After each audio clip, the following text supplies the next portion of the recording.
Okay, good morning, everybody. Everybody's well. Happy Monday. Happy President's Day for those that are celebrating federal holidays from the United States of America. It's amazing how, depending on where you are in the corporate world, these holidays mean very differently to you. I think when you're working sort of as an entrepreneur, these aren't real holidays, they're just carpool days. Or growing up, I used to love these days. Are you kidding me? Federal holidays for those who work in corporate America, man, best.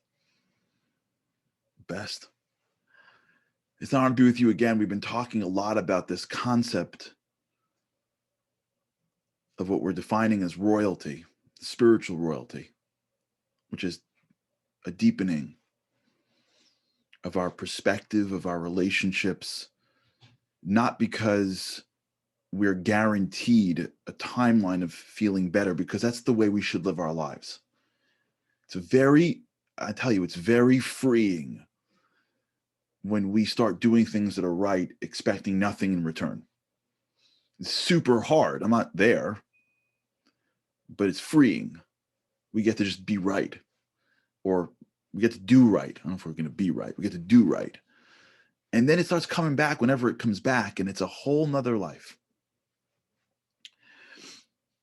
Today, I want to go into a concept that it seems very simple. This happens every once in a while. It happens all the time, right? I think. But it's something that I think is really hard. We may have touched on this before here, but it is very much aligned with the idea of seeing spiritual. Now, I don't remember the details of this. I remember reading a Harry Potter book. I don't remember, and I'm sure there are people that have read more. I read the first one, I think.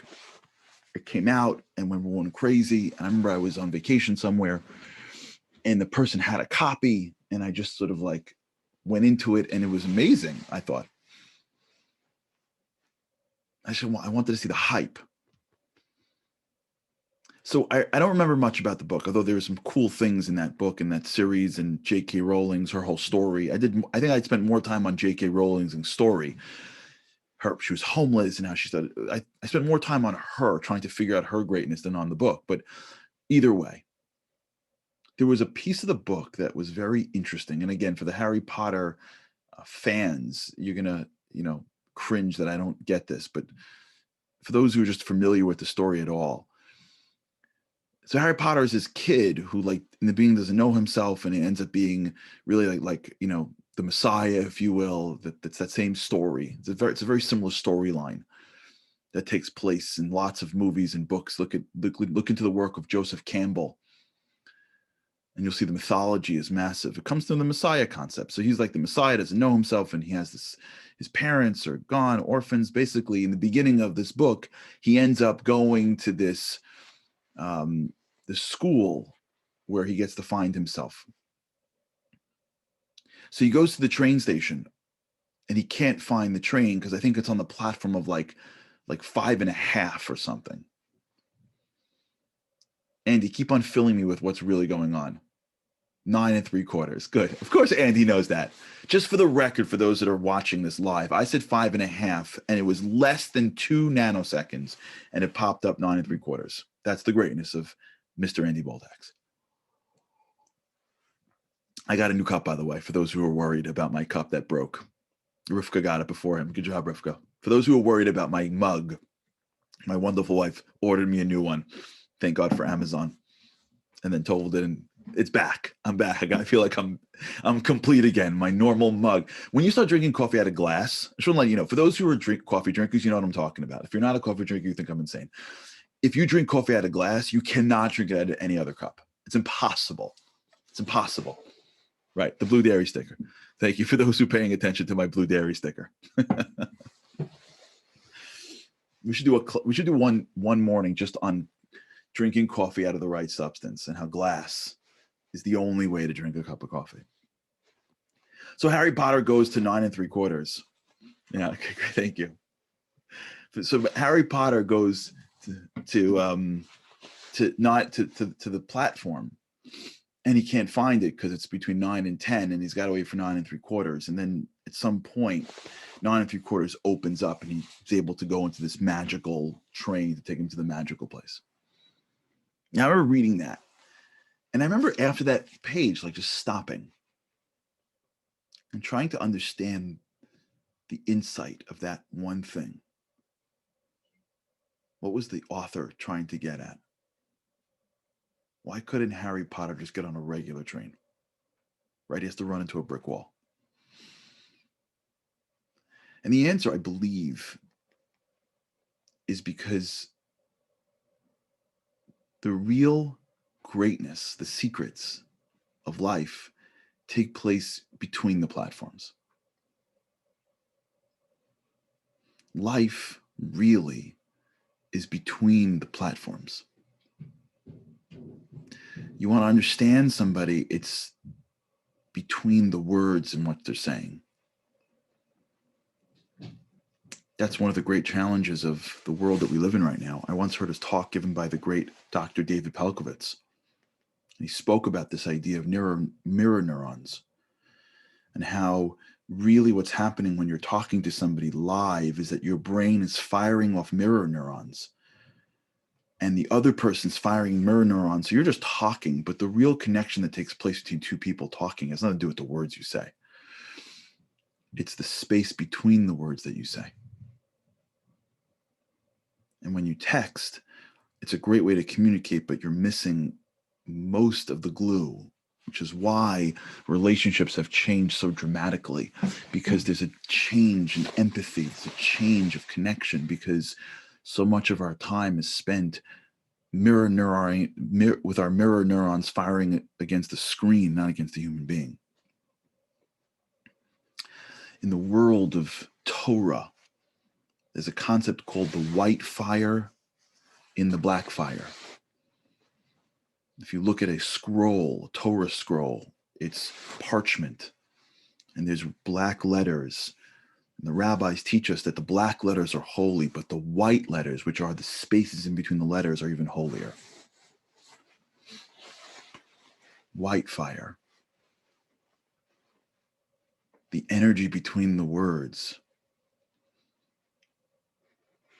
The connection of silence that takes place between two people. That's where the magic happens. 9 3/4. You got to run in between the platforms. Now think about the most powerful moments you've had in your life. Probably it's in between your daily activities. Probably it's the time in which things stopped and you had to do things that you don't typically do, and those become the sweetest. For some people, the blessing of the virus, of course, there's a lot of negativity, but the blessing of the virus was they had to live in the white fire. I know a lot of people that when they go on vacation or when they think about their weekends, the things that are the most valuable to them are the quiet moments. The moments before the world gets up, the moments after the world goes to sleep, the moments when they are having a mundane conversation with somebody. These are the moments that are the ones that feel different. And we don't get a lot of them because as soon as they start to come in our day, the barrage of words and images that come at us keep the platforms running. The trains always run. It's the 9 3/4, so to speak. It's the between the raindrops. That's really where the magic happens. By the way, that's why for those that are practicing Shabbat, you know what that means. And it's not even the whole Shabbat. That's only if you do it like at the highest level. Usually it's the beginning of Shabbat. Or in the morning, you start to realize that, wait, I'm in a different space. I'm in between the platforms. I'm not on Friday, I'm not on Sunday, I'm in a different world. Now, if we try to understand how we get between the raindrops, How do you live in the white fire? How do you live, right? This is what we're talking about, the spiritual lens. The secret is that the spiritual lens is in front of you the entire time. The way you tap into the depth is not by doing something different. This is a huge, I believe, misconception. Running away from your world to find something deeper usually doesn't work. It's important to go places that can maybe get you to a deeper place within yourself, but it's just not in the tradition that I was taught.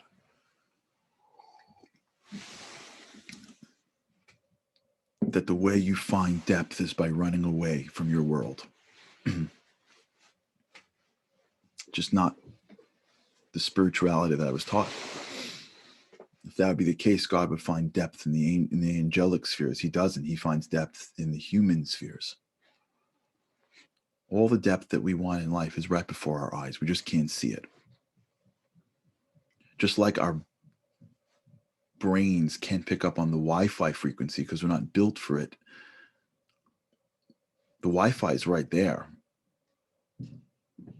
And the device that we have, the dumb phone that you have in your hand doesn't pick up on Wi-Fi. Wi-Fi is right there. It's the fact that we can't pick up on the spirituality that's in front of our eyes because we don't know how to tap into its frequency. And the frequency of the spiritual world operates at a different pace than the physical world. The reason why we can't tap into the frequency isn't because we don't have the ability to. The reason why we can't tap into the frequency is because our speed doesn't let us to. We are moving too fast. Our brain is moving too fast. And based on neuroplasticity, because our brains are conditioned to need a hit of stimuli every nanosecond, as soon as we stop being stimulated, our brain goes, what are we doing? What are we doing? What are we doing? What are we doing? What's going on? What's going on? What's going on? What's going on? I'm in the car and I have like open road. Like I got to do something else. Like what phone call can I make? I'm online and there's 4 people in front of me online. Like, what am I doing? What am I doing? What am I doing? What am I doing? I got to bring my phone. I got to bring my phone. I got to bring my phone because what if I go somewhere and I got to wait for 2 minutes? I don't got my phone on me. You know what I could be doing during that period of time? You know what kind of work I can be getting done? And by the way, I live this. That's how I know this. I am this person. I am the worst at this. I cannot drive in a car. I can't without having a half a dozen phone calls that are already scheduled for me to make because I'm like, what am I going to do? To sit in a car for an hour? Like I can't do anything. I can't do anything. I can't walk around my house and clean a room if I don't have something in my ears. Thank you. Ellie Sheva just posted. You can listen to my podcast. I appreciate that. I wonder if we can accept that rule, but I don't think we can. But thank you. This is our life. This is the world. Come on, keep it moving. We huff and puff. You know what life is like? Life is like being a New Yorker walking in the streets of Manhattan. For those who are listening that have never been to Manhattan before, during the pre-COVID era, I want to give you an experience that you probably shouldn't do. It's not worth the money. But if you're ever in New York, it is worth it when the city, the city comes back to normal. Right now, the city is a shadow of itself. Right now, the city is an unbelievable display of how quickly you can bring to the knees the greatest, strongest physical city in the world. But if you've ever done this before, go to New York City in Times Square on a regular morning and take a walk. You will get barreled over. New Yorkers in the city on a regular morning don't walk. They half jog. It's like a treadmill when you go on the treadmill and like you walk and then you pick it up, then you raise the level until like you're not really walking and not really jogging. You're like half and half. You know that feeling where like you really should jog, but you're not jogging, but you're not walking. Like you're walking so fast that you're sweating. That walk is how a normal New Yorker walks every single day of their life. They're playing a video game, bobbing and weaving through people, trying to get to the office in 16 minutes. trying to time the train schedule and the office schedule. And if somebody who is a tourist who happens to be in Times Square looking up at the building, as you see that tourist 1 block away, you're like, I got to get away from that person. They're like, you're like allergic to that person. You will watch them get barreled over. The sea of New Yorkers will barrel you over because that's how the brain works. And we're like that wherever you are, If you're not intentionally going against it, your brain is clicking and clicking and clicking and clicking and clicking. And when you click at a frequency that's faster, there is no room for the soul. The soul doesn't operate like that. You can't see it when you go too fast. If you move the scope of your gun too fast, back and forth, you cannot pinpoint your target.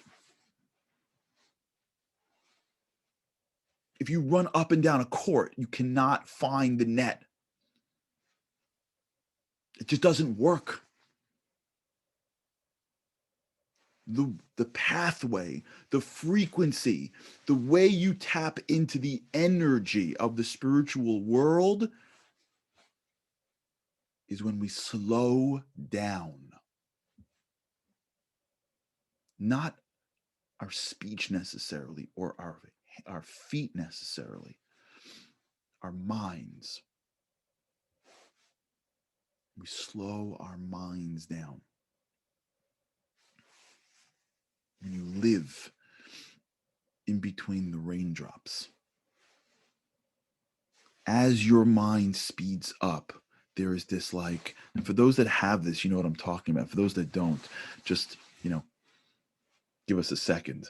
For those that have that feeling of, I got to accomplish, let's go. I got to become. For those who live in that space, that consistent space of I'm not enough, I got to be more, I got to go do more, I got to do more. It's great, but it's very dangerous. Because in that space, you can run the risk of never going deeper. When all the accomplishments that mean anything in life are deeper. The running mentally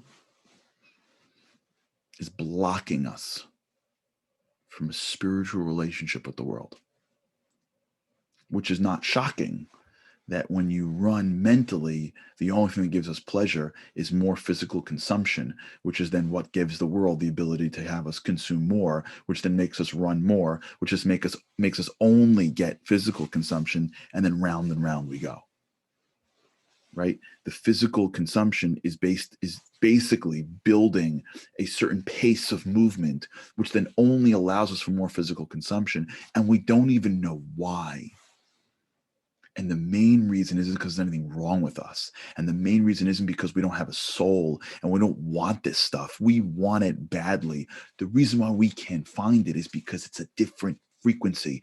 The life we want is 9 3/4. It is in between the platforms of our lives. Maybe what we want most is in between our daily activities. And we can't see it because we're so focused on getting our daily activities done. We're so focused on keeping ourselves entertained and stimulated that we don't give our minds the ability to slow down, to tap in to a deeper frequency. We don't sit in a conversation to recognize that the person before me has something deeper than the actual words in which they're saying. We don't look in their eyes. Our relationship to the world is too quick. And I am not advocating for us to talk slow, act slow, and be a turtle. We got to figure out a way to do both, which hopefully we'll explore together. All right, everybody. Have an incredible day. Try this today. Pick something. You know what? I'm going to give you homework today, and with God's help, Lena, I'll do it too. How about this? We'll do it together. Here's what I want to challenge everybody with. For 1 minute today, Yes, the tortoise does beat the hare. That's true. For 1 minute today, when your brain says, stimulate me, come on, come on, come on, come on, come on, and keeps just don't listen. Resist once and allow yourself to live in the silence, even for a minute. Hold the line, right, Michael? Hold the line. Just try for a little bit today to resist the mental pressure to be overstimulating ourselves. We're going to condition ourselves to live in between the raindrops. All right, everybody. Have an awesome day with God's help. I can't wait to see you again tomorrow.